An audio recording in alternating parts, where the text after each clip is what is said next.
There's some people, you're comfortable doing that.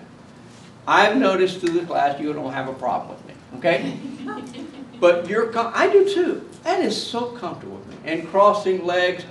But if during a theological discussion, all of a sudden they go, okay, well then I'm waiting for it. I know this is one of those signs.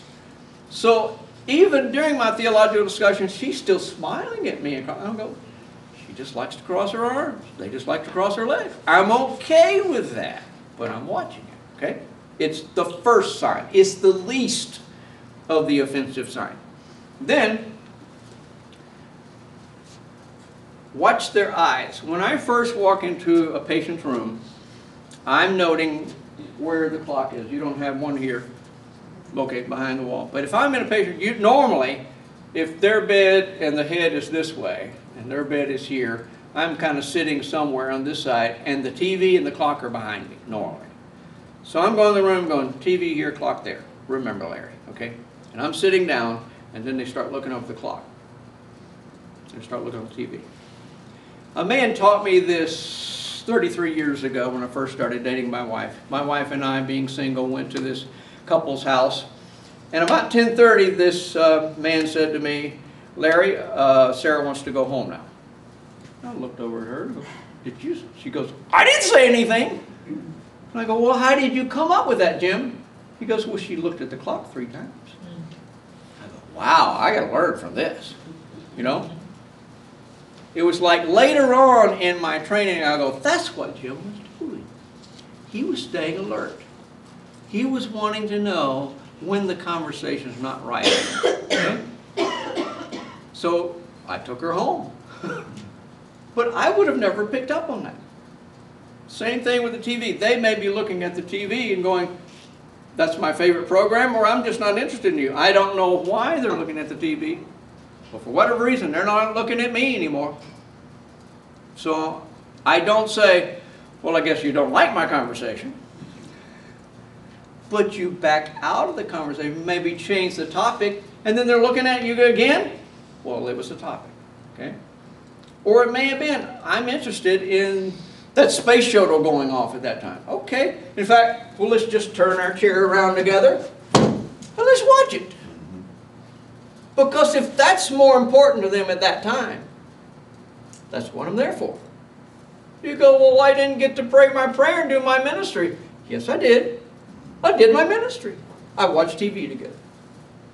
Oh, I never thought about that being ministry. Or I'm saying when they're looking at the clock, is there a procedure going to happen? Oh, no, I'm waiting for my husband to come. They're going to pick. I wonder where he is. Do you need to call him? Yeah, would you let me? Sure. My discussion is not more important than their time need. So let's call your husband. See where he is. Oh, thank you, thank you. Because they're not listening to you. They're looking at the clock thinking about the time. Or they were supposed to take me for the procedure at 1 o'clock. Here it is 1:45. And that's all they're thinking about. Would you like me to go to the nurse's statement and see if it's been delayed? Oh, would you please? Hey, this procedure is going to happen with Mrs. Jones this time. Oh, no, it's been delayed. It's going to be 2:30. Thank you. Would you mind going in there to tell them? Not me? Okay, we'll go in there and tell them. And then they're like, oh, okay, 2:30. Good, sit down. We're ready to talk now. You see, it's all about timing their need. Then you need to watch for turning their torso. Here we are kind of torso to torso. And all of a sudden they go, what was I just talking about? Maybe they just had spine surgery, back surgery, and they need to shift. Maybe they're stiff. I don't know why they turned their torso. All I know is they turned their torso, they looked at the clock twice, they're not looking at me now. That's all I know. I don't know why, but I'm taking it in. Then they have this kind of a frown. I just talked about something about my church or whatever that I shouldn't be talking about, or some theology, and they and you go, I guess that struck a nerve. Or they even kind of shook their head no a little bit. So I'm looking for that to see if maybe that's part of their uncomfortable nature. And then they made this kind of or some kind of breathing motion that you're looking for that says something just went wrong in that conversation. Then watch them as they start to say something. I watched a video of a certain very well-known counselor that's supposed to be the best out there in listening. And they showed us a video of him counseling. He interrupted this lady 3 times. At such a perfect moment, I would have wished I had known what she was going to say. Here's where we're back to silence. Don't be afraid of silence.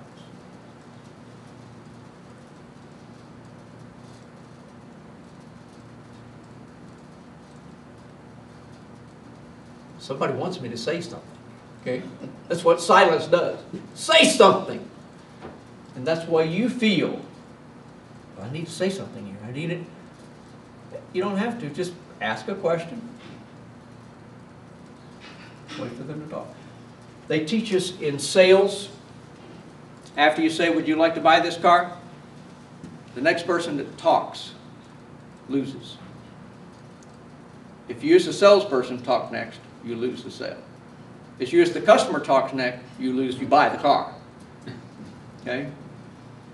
In the same way in chaplaincy, the next one that speaks is the one that's really has charge of the conversation. If you speak, then you just interrupted their thought. They're thinking. You just ask them a question. I'm still thinking. Be comfortable with silence. Watch also for them, let them do most of the talking. Listen for disagreement. They may even say, well, I don't know about that. And then we just keep talking. Beware that some people, like myself, are poker faced. I'm from the Southern culture, Birmingham, Alabama. We don't really just tell what we feel. We're just polite kind of people. So if I were the patient, you came in my room and you started talking about a theology I didn't agree with, I wouldn't say. I wouldn't frown. I wouldn't look away at the clock. I would give you my total respect. And you would think, hey, boy, he believes what I'm saying. No, I don't. When you leave, I'm going, but I didn't tell you. I'm a poker face. What if you're a chaplain who doesn't read people well, and you come across a poker face patient? Ruh-roh. You're not going to communicate. You're going to think you're communicating. In fact, here's what happens with that person that doesn't read well. They crossed their arms and legs. They looked at the clock and the TV. They made kind of a frown. They moved their torso away. They made a kind of a look. And even they said, well, I don't know about that. And you're still talking about your favorite theology. You didn't have a clue that they weren't listening to you because you are one track. And when you left, they go, why does this hospital allow people to come in like that and force that on me? I don't appreciate that. But the person that listened stopped appropriately or close to it and backed out of the conversation or closed the meeting, and they were like, well, that was okay. You know, we kind of got to a little touchy zone. We always do. I mean, in any conversation, you're going to find disagreement. That's the way we are. We use our head, we use our hearts, we disagree. But that's like, okay, high five. So what kind of people read well? Females, left-handed, or truthfully ambidextrous people because they use both sides of their brain. But left-handed people use the right side of their brain, and it's the more intuitive side. So left-handed people, ambidextrous people, are better at this than right-handed people. And then by way of personality, there are personalities that are more intuitive than others. Those read people better. But here are some people that can learn to read. Males. Sorry guys, I just slapped us in the face here, but we honestly, and ladies don't shout right now, but we honestly don't read people well. And right-handed men don't read people well, and the less intuitive personalities don't read people. But take heart. In the